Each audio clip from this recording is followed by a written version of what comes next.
Hey, it's Andrew here with AS Movies and Games. Our website is at arcticsunburn.com. That's ARCTIC, sunburn.com. And if you've been following along, then you already know that this is part 4 of the Game a Day campaign, where I've been reviewing one game every day for basically 5 days. And the main reason we're doing this is because we put together a kind of a neat drawing inspired by the protagonist of Elysium, Max da Costa. Originally, we put that together for the movie review we did, and it's just kind of a piece of art that we included in there. But we also did kind of a neat YouTube video, which was the drawing time lapse, in which you got to see how that piece of art all came together. Anyway, we put it up on eBay for auction, so you can now bid on this drawing. And this is one of the things we are doing to market this drawing, and there's only so many days that you can bid on it. So if you're listening to this on the day of release, then I'd say go and check out right away. But even if you're listening to this in the future, long past the bidding has been done, or maybe, who knows, there'll be a second chance to bid on it. We'll see.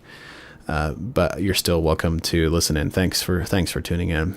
So for today's Game a Day review, I want to take a look at VVVVVV. Now, this is going to be kind of a hard one because ultimately, I don't really have anything bad to say about it. It's a game where really your only controls are moving left to right and either standing on the floor or pressing up to stand on the ceiling. So that was kind of the neat mechanic of it. You can't actually jump in this game. You can only go on the floor or on the ceiling, and then you can, as you can imagine, there's a variety of puzzles for you to solve, and you can kind of collect these shiny objects as you go as well. The objective, or sort of the vague storyline of the whole thing, is that you're going around finding your crew, and each of them have a name that starts with the letter V, so that's why the game would be called VVVVVV. Everybody in the game is named V. So you go through different levels or different sections of the map at a time, and then you rescue each of your crewmates as you go.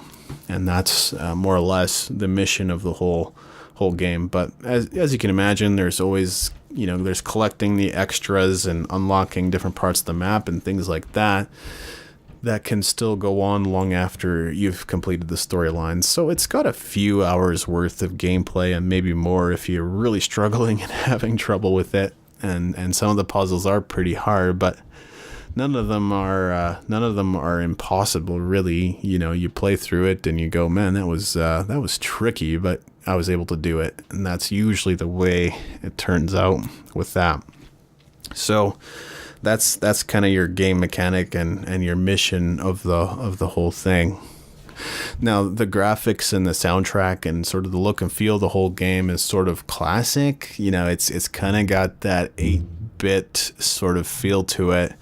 And so you got kind of basic colors and basic shapes and basic patterns that are mostly used throughout, which suits me just fine. I enjoy classic looking games. So from that standpoint, I think that's a really great thing. And the music too, although I would say in parts it's a little more advanced than kind of the bleeps and bloops we used to hear in NES or Sega or whatever.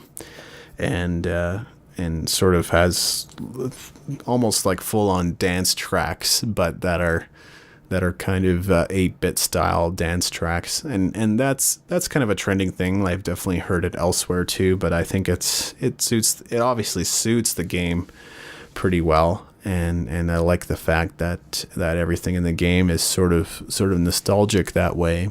There isn't too much to say about the gameplay. Again, sections of it are pretty tricky and may require a few tries, but they have checkpoints, so you're never in a position, or you're rarely in a position where you have to try and start all over.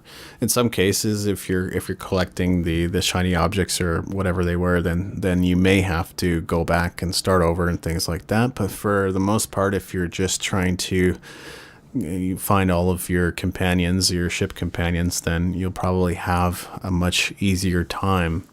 But the controls are simple. Like, I don't know how you could possibly screw this up. It's just basically the arrow keys, right? Up and down. Up would take you up to the ceiling, down would take you down to the floor, and then left and right is pretty much walking to the right of the screen or the left of the screen. So everything works well that way, and the controls are responsive, and it works great. So I guess that's really about all I have to say about VVVVVV. Not surprising, right? Again, it's a game I like, so there isn't a whole lot more commentary to add to it. But hey, if you have a chance, definitely check it out, and I'll probably try to include a link in the show notes as well. We'll see you tomorrow for the final installment of the Game a Day campaign.